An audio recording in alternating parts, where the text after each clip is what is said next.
Graça e paz a todos os nossos queridos irmãos. Uma noite fria, mas estamos aqui para adorar e bendizer o nosso Deus. Obrigado pela sua audiência e eu espero que a paz do Senhor esteja sobre todos os lares, desejando a cada um aí uma noite agradável e abençoada no nosso Deus.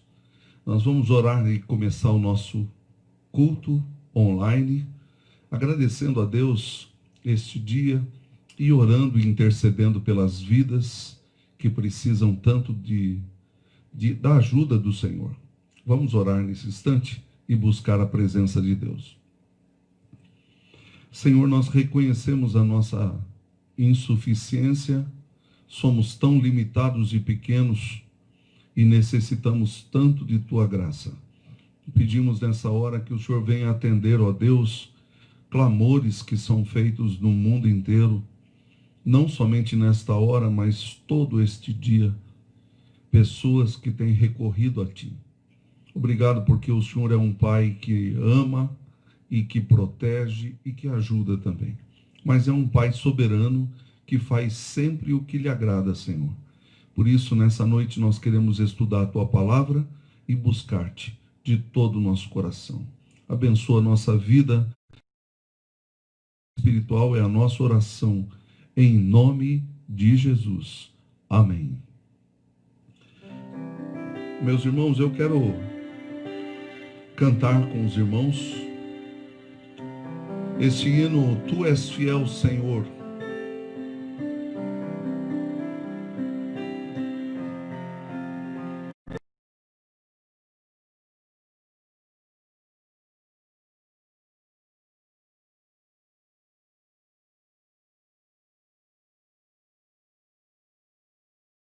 Tu és fiel, Senhor, ó Pai celeste, teus filhos sabem que não falharás,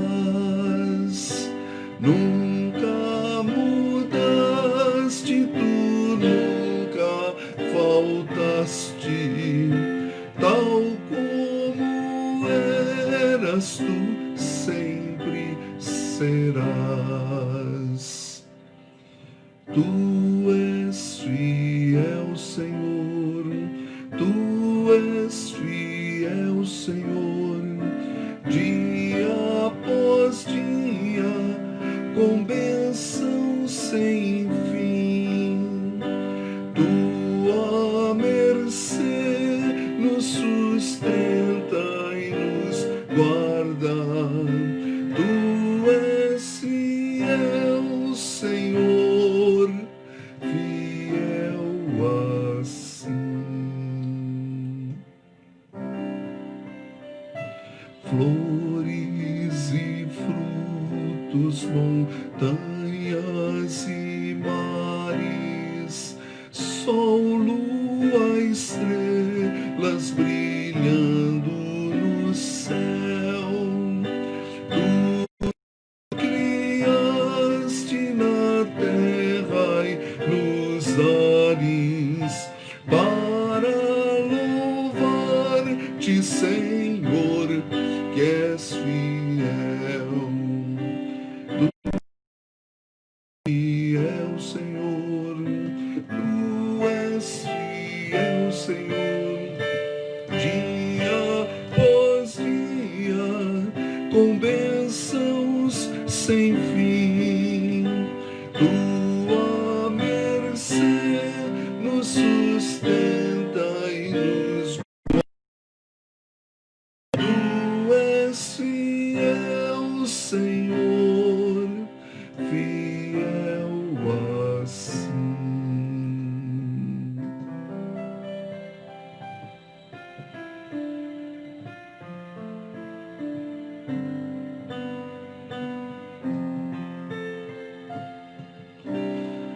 Pleno perdão, Tu dás que segurança, cada momento me guias, Senhor, Oh, que doce esperança, desfrutarei do teu rico favor.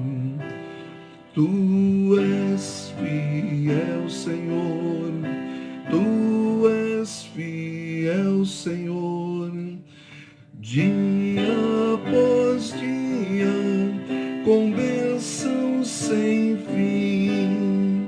Tua mercê nos sustenta e nos guarda. Tu és fiel, Senhor, fiel a mim.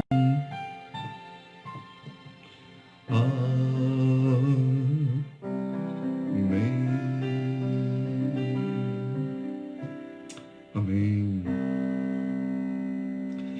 A fidelidade do Senhor é maravilhosa, porque é por causa dela que nós temos a paz de Cristo, o amor de Cristo. Isso que nós somos tão abençoados pelo Senhor. Nós queremos agradecer a Deus por tantas bênçãos que Ele nos tem dado. E assim, desta forma, estar buscando a Deus em oração, andando com Ele, né? Buscando o Senhor de todas as maneiras possíveis. Eu quero cantar ainda um hino que fala a respeito da bondade de Deus e do amor de Deus. E é um hino muito antigo. Vivi tão longe do Senhor, assim eu quis andar, até que eu encontrei o amor em seu bondoso olhar. Que o Senhor possa nos abençoar, né? Em todas as coisas. Eu só estou aqui tentando retransmitir aqui para os irmãos do YouTube também, que eu sei que alguns irmãos devem estar aí tendo problemas e dificuldades. Mas vamos cantar.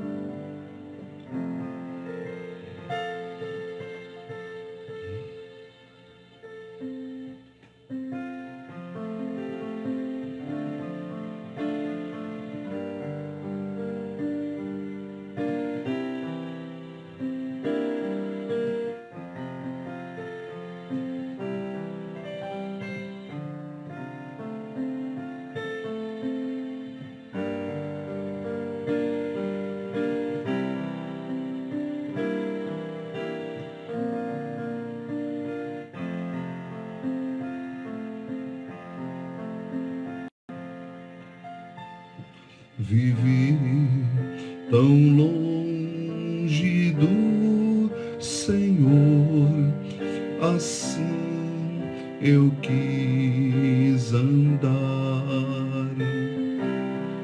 até que eu encontrei o amor em seu bondoso olhar, seu maravilhoso olhar, seu maravilhoso olhar transformou meu ser, todo meu viver, seu maravilhoso olhar, seu rosto vi na rude cruz, sofrendo ali por mim, e ouvi a voz do meu Jesus, por ti morri assim, seu maravilhoso olhar, seu maravilhoso olhar transformou meu ser, meu viver, seu maravilhoso olhar.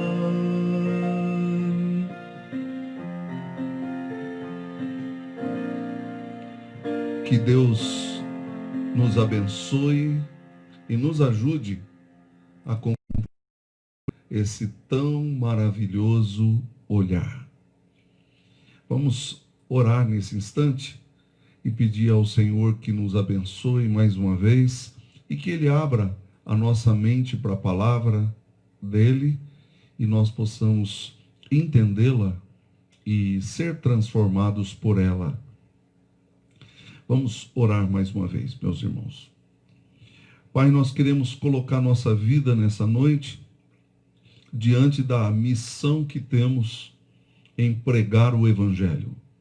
Nós pedimos que o Senhor nos abençoe e nos ajude, ó Deus, a compreender e a estudar a Tua palavra de tal forma que nós possamos absorver, e não somente absorver, Senhor, mas segui-la e andar após ela. Nós queríamos pedir, ó Deus, que Jesus seja o Senhor da nossa vida e que Ele seja esse Deus que nós encontramos, um Deus que nós não conhecíamos, mas um Deus que se revela a nós, pecadores. Fala com todos aqueles que estão ouvindo esta palavra. É a nossa oração em nome de Jesus. Amém.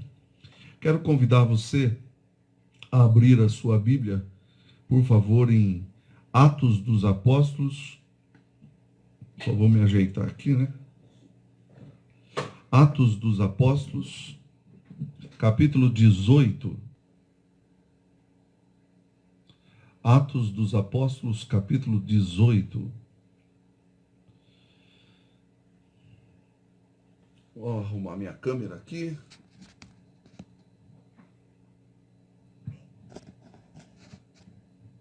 Isso. Atos 18.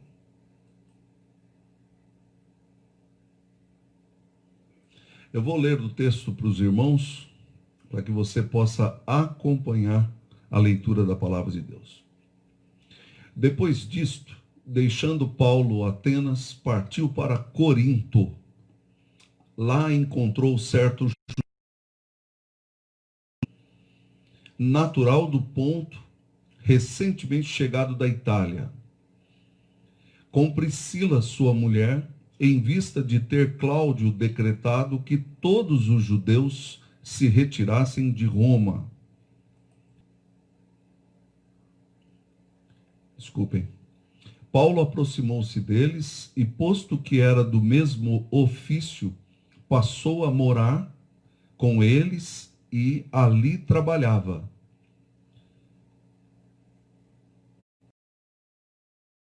Eles era fazer tendas, e todos os sábados discorria na sinagoga, persuadindo judeus, tanto judeus como gregos. Quando Silas e Timóteo desceram da Macedônia, Paulo se entregou totalmente à palavra, testemunhando aos judeus que o Cristo é Jesus. Opondo-se eles e blasfemando, sacudiu Paulo as vestes e disse-lhes: sobre a vossa cabeça o vosso sangue, eu dele estou limpo, e desde agora vou para os gentios. Saindo dali, entrou na casa de um homem chamado Tício Justo, que era temente a Deus. A casa era contígua à sinagoga. Mas Crispo, o principal da sinagoga, creu no Senhor com toda a sua casa. Também muitos dos coríntios, ouvindo, criam e eram batizados. Teve Paulo durante a noite uma visão em que o Senhor lhe disse: não temas, pelo contrário, fala e não te cales, porquanto estou contigo e ninguém ousará fazer-te mal. Pois tenho muito povo. e ali permaneceu 1 ano e 6 meses, ensinando entre eles a palavra de Deus. Irmãos, o que eu quero falar nesta noite, deixa eu me colocar aqui um pouquinho melhor, mais ereto, né? É a importância do discipulado na missão. Nós temos falado do avanço missionário, do avanço do apóstolo Paulo, de Silas, de Barnabé e de tantos outros que estavam pregando o evangelho naqueles dias. E nós podemos entender que eles estavam numa missão que é a missão de todo crente. Eu quero tomar um certo cuidado com você, para que você não pense que missionário é somente quem sai de um lugar e vai para o outro. Esse é um missionário oficial, podemos dizer assim. Mas todos os cristãos são chamados para serem missionários. Nós fomos chamados para pregar o evangelho. E para pregar o evangelho, todo mundo precisa ter essa missão. E eu quero destacar aqui, porque esse é um dos assuntos mais importantes da Bíblia, que está associado à evangelização. Nós estamos falando sobre evangelização nesses dias, e nós temos visto que muitas pessoas não compreendem que a evangelização, ela se dá através de determinados aspectos que nós precisamos entender, mas também ela se dá com o discipulado. Nós formamos bons cristãos com discipulado. Às vezes, eu creio que um dos maiores problemas teológicos que nós temos hoje é a falta de discipulado. As pessoas querem visitinha, querem, às vezes, um cumprimento, uma atenção, mas não querem ser discipuladas. E eu creio que, às vezes, nós perdemos muito tempo com periferia e não com discipulado. É isso que eu estou falando. Teologia política, filosófica e até mesmo a ideologia teológica necessita desse assunto. O que são seguidores? Hoje nós ouvimos falar muito nas redes sociais, né? O seguidor do pastor fulano de tal, o seguidor do pastor fulano de tal, o seguidor daquela ideologia política, aquela ideia filosófica. Mas eu quero lhes dizer, queridos, que a ideia que nós temos na questão de Cristo, ela precisa ser compreendida dentro daquilo que nós chamamos de a questão da missão e do discipulado. E aqui o cristianismo se desenvolveu com o que Jesus chamou de discípulos e o seu discipulado. Jesus fez discípulos porque ele discipulou esses discípulos. E aqui eu quero dizer que essa palavra é uma palavra, ao mesmo tempo, complexa, mas ao mesmo tempo é uma palavra simples de entender. Muitas pessoas não compreendem por que o cristianismo tem uma série de questões que precisam ser vistas. E uma das razões do cristianismo ser isso é porque o cristianismo trabalha com discipulado. O discipulado, ele é como uma chave mestra para que a igreja possa progredir no seu ensino e no seu conteúdo, formando pessoas fortes que entendem o que significa o próprio cristianismo e as próprias coisas de Deus. E nesse sentido, meus irmãos, quando nós olhamos para o próprio cristianismo se baseou muito no discipulado. O discipulado passou a ser a chave que engatou o próprio cristianismo e transpôs o cristianismo dentro daquilo que nós entendemos como a, o up que deu o sentido ao próprio cristianismo. Nesse sentido, meus irmãos, o tema do discipulado é um tema complexo, e eu explico, porque discípulo não é simplesmente alguém que segue a Jesus. Como nós usamos a palavra seguidor no YouTube, no Facebook e tantos outros lugares. Não. Seguidor aqui é alguém que segue incondicionalmente a Jesus. E eu quero explicar que eu sou um seguidor de determinadas linhas de pensamento, mas eu não sou incondicional. Eu tenho meus critérios, você deve ter os seus. Por isso que quando alguém está pregando, seguidor desse pregador, eu gosto de ouvir até um determinado limite, né? Ou talvez você também tenha essa concepção comigo. Porque se eu falar alguma coisa aqui que você não concorda biblicamente, você vai ficar bravo. Isso é uma espécie de seguidor de longe. Você não está seguindo incondicionalmente alguém. Nesse sentido, meus irmãos, quando nós olhamos para a palavra de Deus, nós começamos a perceber que ela nos dá alguns aspectos interessantes a respeito do cristianismo e nos mostra que o próprio Jesus começou a atrair discípulos dentro de uma perspectiva. E eu quero mostrar isso no texto que nós lemos, que Paulo faz isso em Atos 18, 1 e 2. Veja bem, depois disto, deixando Paulo Atenas, partiu para Corinto.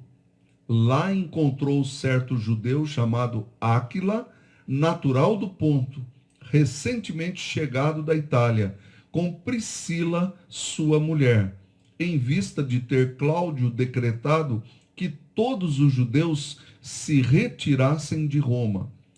Paulo aproximou-se deles. Então, veja no texto uma ideia do que significa a estratégia, se a gente pode usar assim. Eu não creio que ele estava pensando assim num método, em alguma coisa, mas justamente nos mostrando aqui como ele começou a mudar o jeito dele fazer discípulos. O jeito que ele tinha está no verso 4. Todos os sábados ele ia para a sinagoga e pregava o evangelho.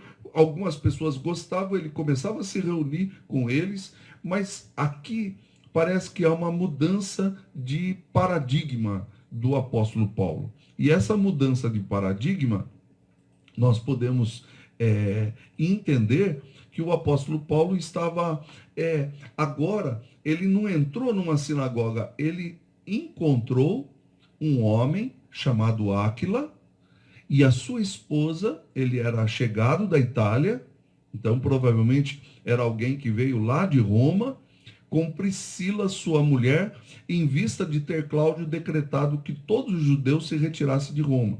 Houve lá um decreto e o apóstolo Paulo viu esse homem que tinha chegado e começou a se aproximar dele. O texto não nos diz como, mas o discipulado é justamente essa aproximação. E aqui eu tenho o meu primeiro ponto. Como é que eu posso levar Jesus para quem precisa? Como que eu posso colocar Jesus para alguém que precisa? A gente não vai no mercado e já chega falando assim, eu quero falar de Jesus para você. Ninguém faz isso. Mas a pergunta é, como é que eu posso levar Jesus para essas pessoas que precisam tanto de Deus? A primeira forma que a gente vê aqui é amizade e aproximação. Quando você tem uma aproximação de alguém, a segunda coisa que acontece dentro dessa perspectiva é a amizade. A gente se aproxima e a gente se torna amigo ou amiga de alguém. Uma das coisas que a gente vê na Bíblia é que parece que esse sentido cristão de levar Cristo aos outros. É claro que é fácil eu chegar, por exemplo, numa praça e pregar. A pergunta é, será que vão ouvir? Ah, eu não conheço essa pessoa, por que eu tenho que ouvi-la? Então, ninguém acredita em algo sem confiar que essa pessoa está.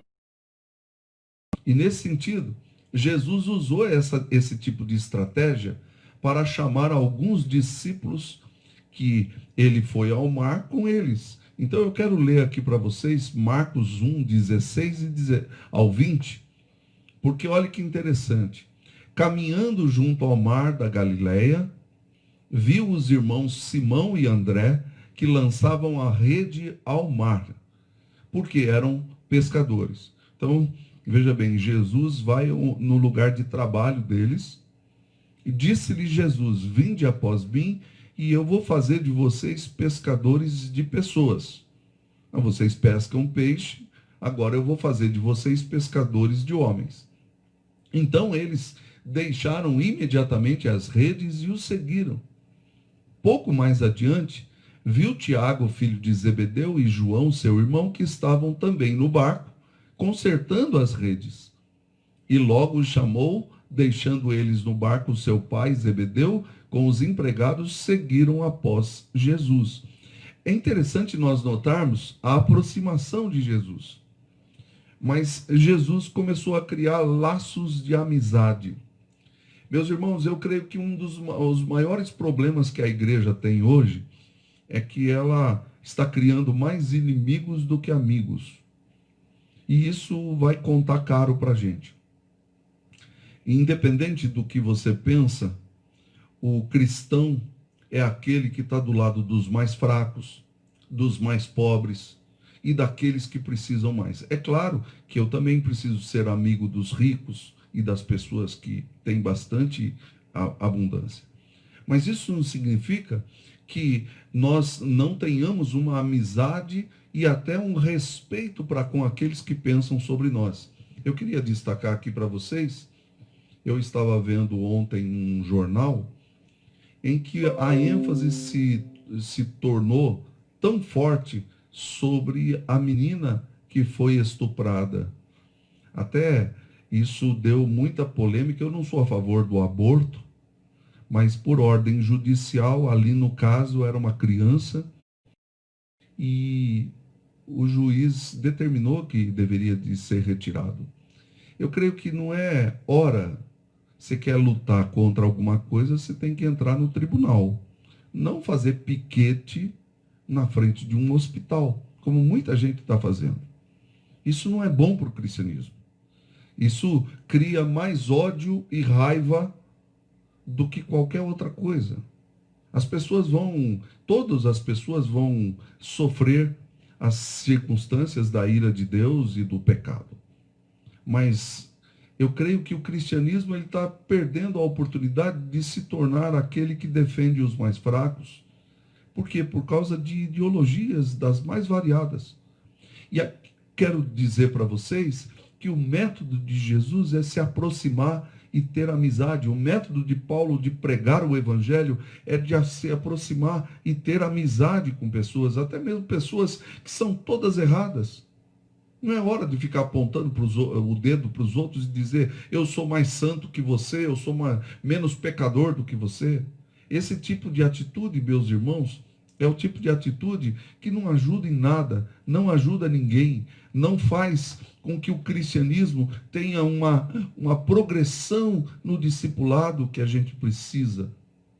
As pessoas precisam confiar naquilo que nós vivemos e naquilo que nós somos.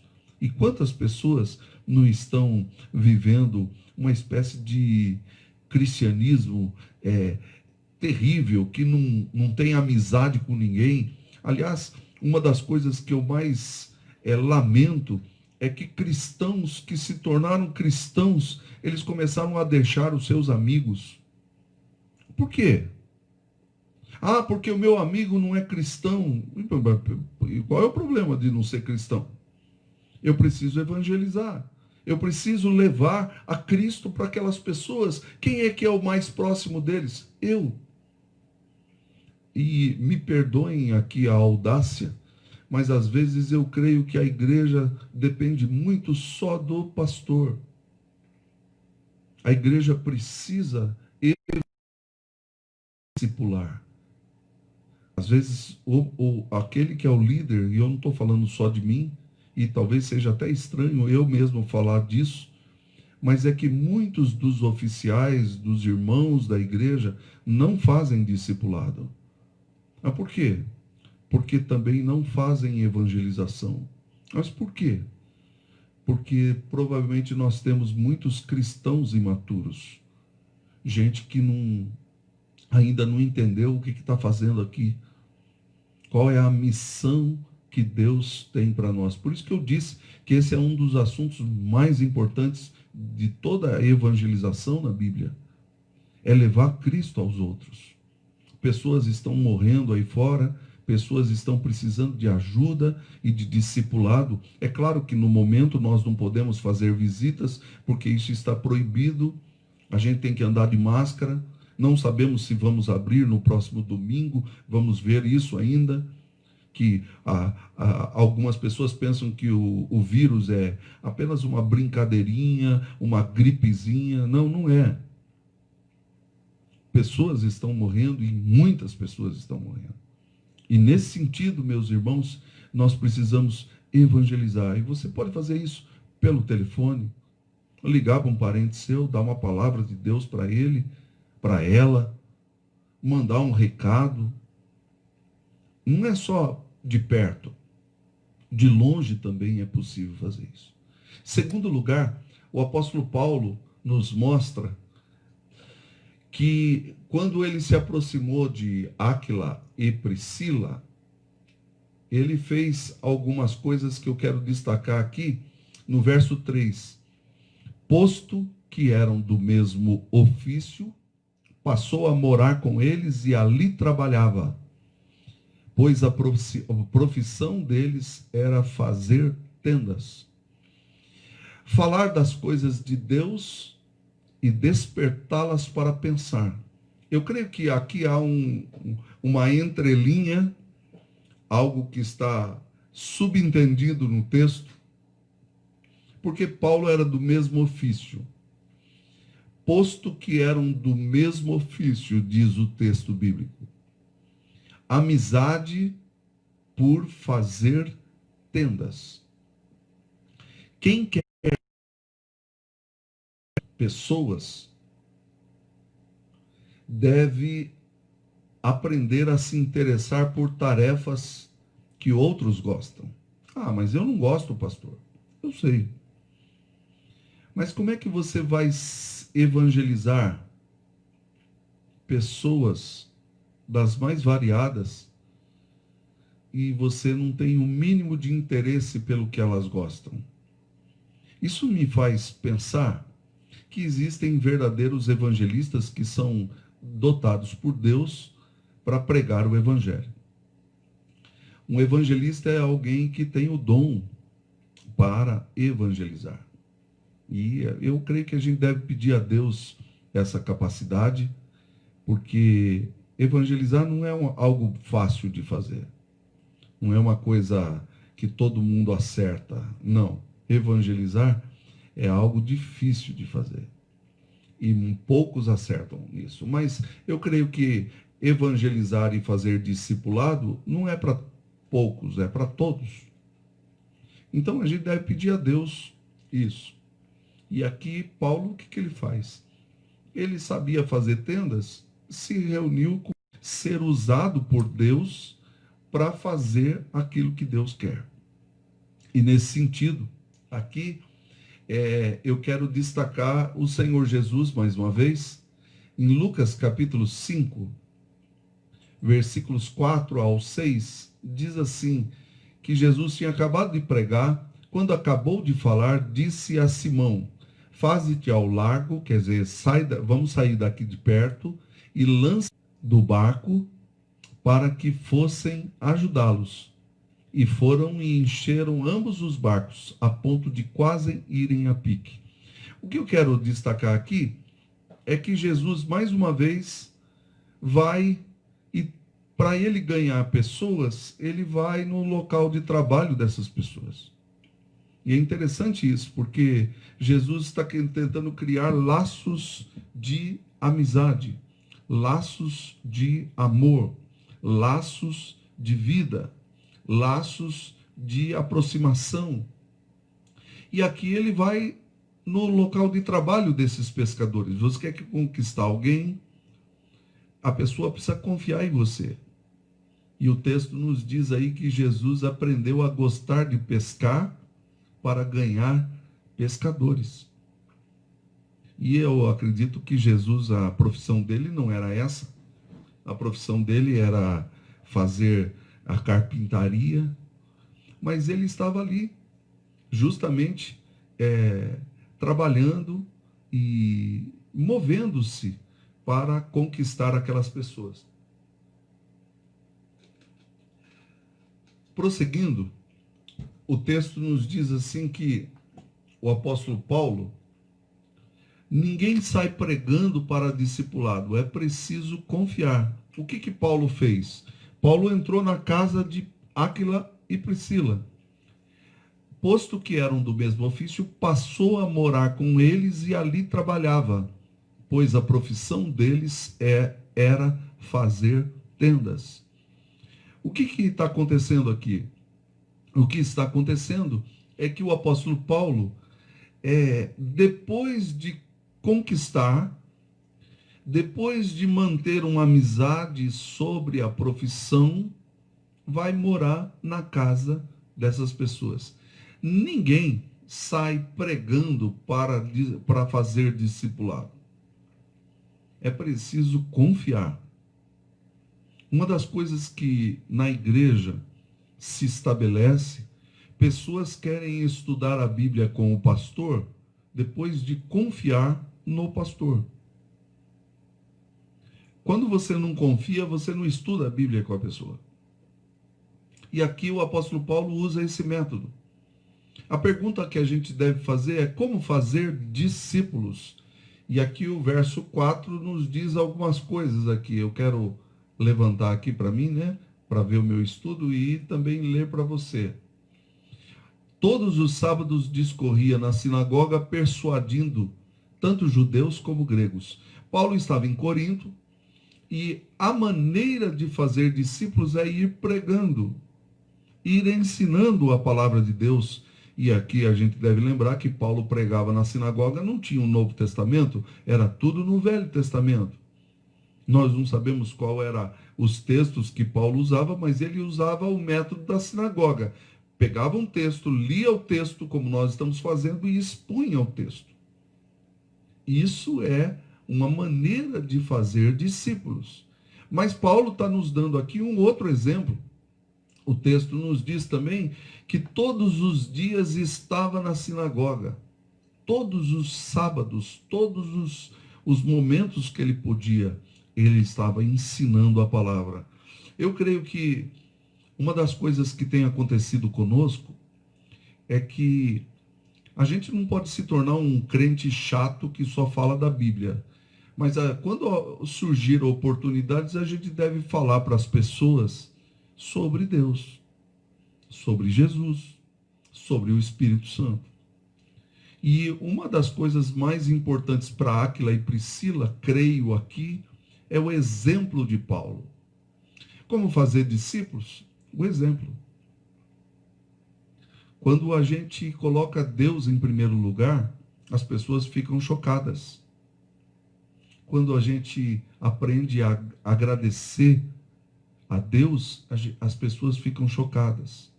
Quando a gente aprende a orar no momento de crise, as pessoas ficam chocadas. Por quê? Eles não compreendem como é que a gente age de uma maneira diferente delas. Elas ficam desesperadas. Eu tenho reencontrado um amigo que cada vez que eu vou num enterro ou num velório, isso quando não tinha pandemia, que agora não pode, né? Eu encontrava o seu Hélio. O seu Hélio é um evangelista que ele era da mesma igreja minha, do Calvário, e ele vai em velório. Então ele fica olhando, se não tem ninguém para falar, ele pede para falar. Olha que interessante. Você teria essa coragem? Não, né? Eu sei. Mas o seu Hélio tem. Porque ele entende que Jesus é a coisa mais importante que alguém possa ter. E é assim. E o seu Hélio acha que Jesus é a coisa mais importante que alguém possa ouvir no momento da morte. Naquele momento em que todos... E ele evangeliza assim. O reverendo também Jonas Zusk, ele é muito conhecido lá em Limeira, diz que a igreja dele cresceu muito porque ele começou a pregar em velório. Olha que interessante. É uma maneira de fazer discípulos. Mas discipulado, você não precisa ir no velório para pregar, você não precisa fazer desse jeito como eu estou fazendo, mas você pode se aproximar de alguém e perguntar: você não gostaria de estudar a Bíblia comigo? O exemplo de Paulo começa a fazer isso. Primeiro, ele começa a trabalhar com essas pessoas. Em segundo, ele começa a ensinar. E aí, eu quero dar uma dica para você, porque eu creio que um dos maiores erros hoje são métodos de evangelização. Deixa eu explicar por quê. Eu já usei vários métodos.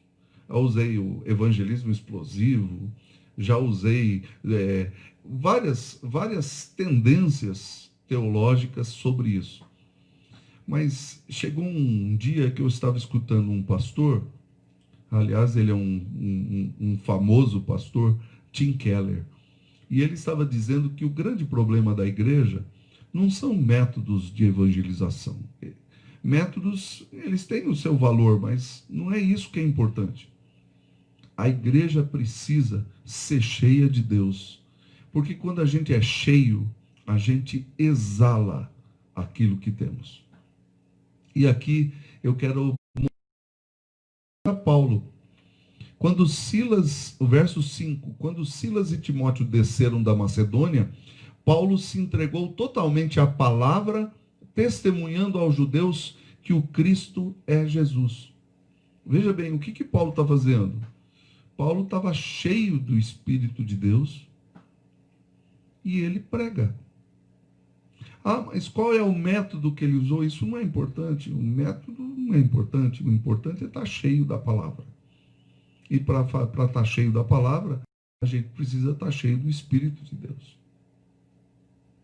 Ele estava pregando que o Messias é Jesus.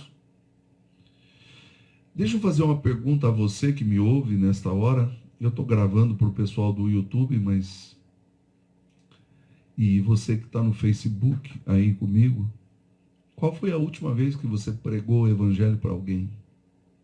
Ou tentou levar Jesus para alguém? Meus irmãos, às vezes eu creio que grande parte da nossa vida é gasta em tantas coisas fúteis. A gente defende A, B, C, D e E, mas não defende Cristo, que é aquele que pode transformar qualquer pessoa. O mundo está saturado de aulas sobre Deus. Eles querem ver Deus na vida das pessoas. E isso é raro de ver. Dwight Lyman Moody disse assim: se o mundo visse o amor que os cristãos professam ter, o mundo quebraria as janelas dos templos para ver esse amor. Às vezes o amor de Deus é só papo. E desculpe a palavra, papo furado. Porque na vida As pessoas não demonstram Deus. Os gestos são de ira e de raiva e não de amor. O mundo está carente de pessoas que amem. Isso não significa que eu não vou ter critérios, que eu vou engolir tudo de errado. Não. Mas isso que eu preciso mostrar o amor de Deus em primeiro lugar. A minha palavra tem que ser uma palavra que levanta as pessoas, não que abate as pessoas. As pessoas todo mundo faz. Agora, levantar as pessoas, são raros os que fazem isso. Por que Paulo pregava tanto? Porque ele era cheio do Espírito de Deus e da sua palavra. Ele mesmo diz isso em Colossenses, dizendo: habite ricamente em vós a palavra de Cristo. Paulo sabia das ideologias gregas daquele lugar. Mas ele sabia que a única coisa que pode salvar o homem e transformar uma mulher é Jesus Cristo, o nosso Senhor. Então, eu creio que a gente não precisa de curso de evangelização ou de discipulado. A gente precisa ser cheio de Deus e buscar a santidade de Deus, o Espírito de Deus, para que a gente possa fazer isso. Em terceiro lugar, verso 6 diz assim: opondo-se eles e blasfemando, sacudiu Paulo as vestes e disse-lhes: sobre a vossa cabeça o vosso sangue. Eu dele estou limpo, e desde agora vou para os gentios. Não deixando a oposição tirar-nos o nosso foco. Meus irmãos, é só a gente pensar em pregar o evangelho para alguém, vem oposição. Como Paulo aqui. Ele estava falando, lá estava tudo bem. De repente levantou uma turba de pessoas que estavam opondo-se a ele. E isso vai acontecer. Jesus teve oposição. Paulo teve oposição. Os apóstolos tiveram oposição. E nós também temos. Nem sempre as pessoas gostam do que estão ouvindo. Porque Jesus requer uma decisão. Eu quero... Porque quando Paulo começou a fazer isso, o verso 7 diz ali: saindo da casa de um homem chamado Tício, justo, que era temente a Deus. A casa era contígua à sinagoga. Contígua é junto da sinagoga, ao lado da sinagoga. Mas Crispo, o principal da sinagoga, creu no Senhor com toda a sua casa. O que eu quero dizer aqui é o seguinte: não querem o evangelho aqui? Vai para outro lugar. Ah, eu não quero mais ouvir sobre o evangelho. Não tem problema, não. Direito seu. Mas eu vou para a casa de outra pessoa. Vou para outro lugar. Assim tem sido o evangelho até o dia de hoje. E vai continuar até o dia em que Cristo voltar. É assim que se começa a igreja, quando uma casa abraça o evangelho. Ela passa a ser seguidora de Jesus Cristo. Mas para isso acontecer, não somente na primeira parte da evangelização, nós precisamos aprender a fazer discipulado. Ensinar a palavra de Deus com calma, para que aquelas pessoas comecem a compreender o que as escrituras significam. Discipulado se faz com a palavra. Olha o verso 8. Mas Crispo, o principal da sinagoga, creu no Senhor com toda a sua casa. Também muitos dos coríntios, ouvindo, criam e eram batizados. Ouvindo o quê? Historinha? Testemunho? Não. A palavra de Deus. E, mais uma vez, eu lembro a todos que eles estavam ouvindo o Antigo Testamento. Eu já vi gente falando assim: a gente não precisa mais do Antigo Testamento. O Antigo Testamento era a Bíblia de Paulo. Nós temos o Novo Testamento ainda mais para ajudar. Então, quando alguém precisa ouvir do Evangelho, por exemplo, você agora está aí na sua casa, você precisa aprender a fazer discipulado. Sentar com a sua esposa, com o seu esposo, sentar com alguém que está aí, vamos ler a Bíblia juntos, vamos orar, para fortalecer os laços. Eu sei que profeta não tem honra na sua própria casa, e foi Jesus quem falou isso,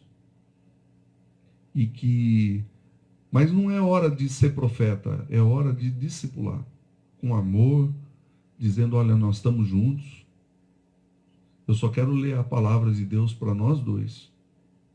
Ou você lê a palavra de Deus para nós dois. Vamos crescer e assim a gente vai estar fazendo a vontade de Deus. Eu quero já ir indo para o final. 1 Coríntios capítulo 1, Paulo diz assim: Paulo, chamado pela vontade de Deus para ser apóstolo de Jesus Cristo, e o irmão Sóstenes, que é Silas, né? A igreja de Deus que está em Corinto, aos santificados em Cristo Jesus, chamados para ser santos, com todos os que em todo lugar invocam o nome de nosso Senhor Jesus Cristo, Senhor deles e nosso. Paulo reconheceu que na igreja de Corinto tinha gente chamada pelo Espírito de Deus. É o caso de Crispo, Áquila, Priscila e tantos outros. Eu sei que há pessoas que têm ouvido o Evangelho e têm crido no Senhor, que são verdadeiros discípulos de Jesus, mas todos nós precisamos crescer nesse discipulado. Paulo operou naquela cidade e no verso 4 ele diz: sempre dou graças ao meu Deus a vosso respeito, a propósito da sua graça que vos foi dada em Cristo Jesus. Quando alguém crê no Evangelho, alguém é salvo por Cristo e é chamado por Deus, ele é chamado para ser discípulo de Jesus. Eu quero encerrar aqui porque o verso 8 nos mostra algo impressionante aqui de Paulo. Mas Crispo, o principal da sinagoga, creu com toda a sua casa. Tem gente que não vai crer, vai se opor, mas tem gente que vai crer. E essa é a obra do Espírito. A gente só prega e só discipula, vai falando. E eu quero terminar aqui, porque eu estou aqui nas minhas mãos um livro, O Plano Mestre do Evangelismo. Esse livro me ensinou muitas coisas, é um livro antigo, de um batista chamado Robert Coleman, inclusive o presbítero José Navarro, que eu estive na nossa igreja, e ele é conhecido aqui em Sorocaba, ele fez um trabalho em cima desse livro aqui, e o Robert Coleman nos mostra que o discípulo é o plano mestre de Cristo. E eu creio que ele tem razão. A gente inventa um monte de coisa na igreja, mas o que é que dá realmente resultado é o que Jesus ensinou. Eu quero encerrar, irmãos, porque a palavra de Deus nos ajuda a compreender algumas coisas. Durante a noite teve Paulo uma visão em que o Senhor lhe disse: não temas, pelo contrário, fala e não te cales, porquanto eu estou contigo e ninguém ousará fazer-te mal, pois tenho muito povo nessa cidade.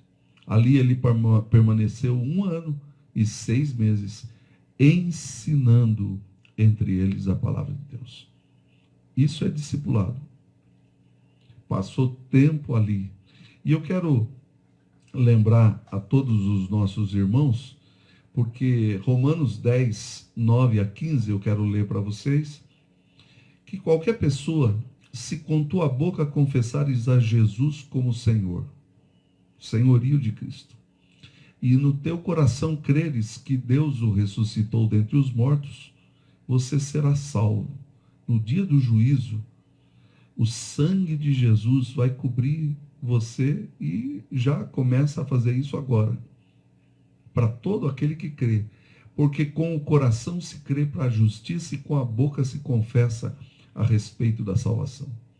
Porquanto a Escritura diz: todo aquele que nele crê não será confundido, pois não há distinção entre judeu e grego, uma vez que o mesmo é Senhor de todos, rico para com todos os que o invocam. Porque todo aquele que invocar o nome do Senhor será salvo. Como, porém, invocarão aquele em quem não creram? E como crerão naquele de quem nada ouviram? E como ouvirão se não há quem pregue? E como pregarão se não forem enviados? Como está escrito: quão formosos são os pés dos que anunciam o Evangelho de Deus. Que Deus nos abençoe nessa noite e faça dos seus servos e das suas servas verdadeiros discipuladores e propagadores do Evangelho nesses tempos tão difíceis. Vamos orar. Graças te rendemos, Senhor, e pedimos que a tua palavra encha o nosso coração e nos mova a fazer como Paulo fez com Áquila e Priscila, de ensinar a tua palavra. Mas também o apóstolo Paulo ensinou a Crispo, a Tício e a tantos outros, ó Deus. E durante 1 ano e 6 meses passou tempo em Corinto ensinando a tua palavra. Senhor, dá-nos paciência, porque muitos precisam ter tempo para crer. Mas é o Senhor quem chama, e por isso a nossa tarefa é apenas ensinar e fazer discípulos. Coloca o desejo do discipulado no nosso coração e leva-nos para fazer a tua vontade. Em nome de Jesus. Amém. Deus abençoe a todos, fiquem com Deus. Mais uma vez eu peço desculpas aí, os irmãos no YouTube, que eu não consegui transmitir, está dando erro toda hora aqui, eu não sei o que aconteceu, mas prosseguimos na graça de Cristo. Deus abençoe a todos, fiquem com Deus, na paz do Senhor. Amém.